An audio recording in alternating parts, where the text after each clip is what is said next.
he can take something that you love and do something with it, and it doesn't need to be like everybody else. It doesn't need to be the cookie cutter way, and how intentional of him to pick like Christian pop punk's like number one little fangirl and grow her up and put her in a place where she gets to carry that torch.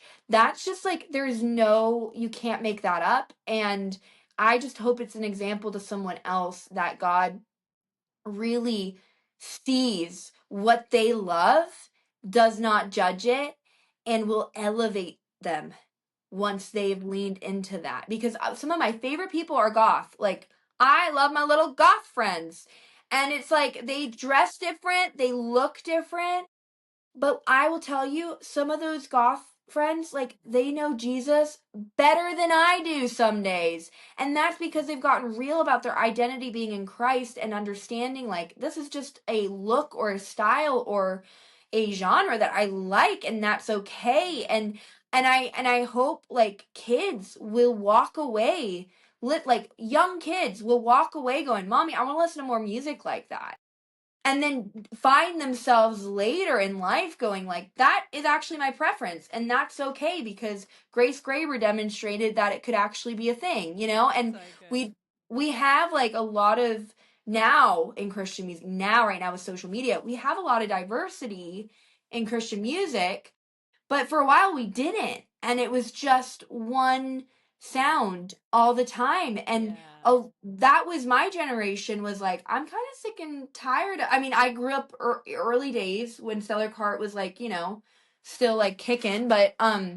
but like towards like my college just starting out as an adult year, that was when Hawk Nelson switched to the radio sound and all that, and that was the sound that was Yeah. popular, and people got mad during Yeah. that season because they didn't actually like some of the demographic didn't actually like that sound, and no one was really like, unless you were actively looking for it, it wasn't Yeah. like presented to you. It's But an social option. media, yeah, social media So nowadays, true. it will be presented to you as an option. Like the algorithm will push what you like. And so someone will be like a Christian, they have Bible verses, but they're also listening to heavy metal.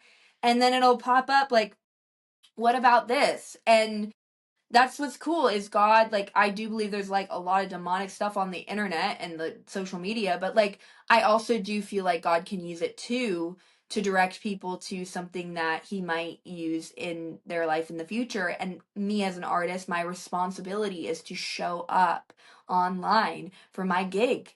Yeah. It's just to Totally. show up. And so that's been really cool as people have asked me like, what do you like, how are you advertising it? How are you doing? Like people all like industry, like, Yeah. what are you doing? And it's like, I'm not doing You're nothing just so besides selfless. showing up every day. Yeah. Wow, that's God, hey? When you don't do It's anything and you just hand it over to him and go, all right, if you want to use it, and he does. So cool, again, this Grace. is this is God. This is God. You can't make this stuff up. Yeah, there's been too many coincidences in my life in the last couple of months that are like, oh my gosh. And like again, it's you feel when you feel seen by God, your identity shifts in a way to where it's like I don't feel like I have to get people to like me anymore. I really like this part of myself and I'm really happy with it. So don't fix what ain't broke, you know? Yeah, yeah, love it. This is so good.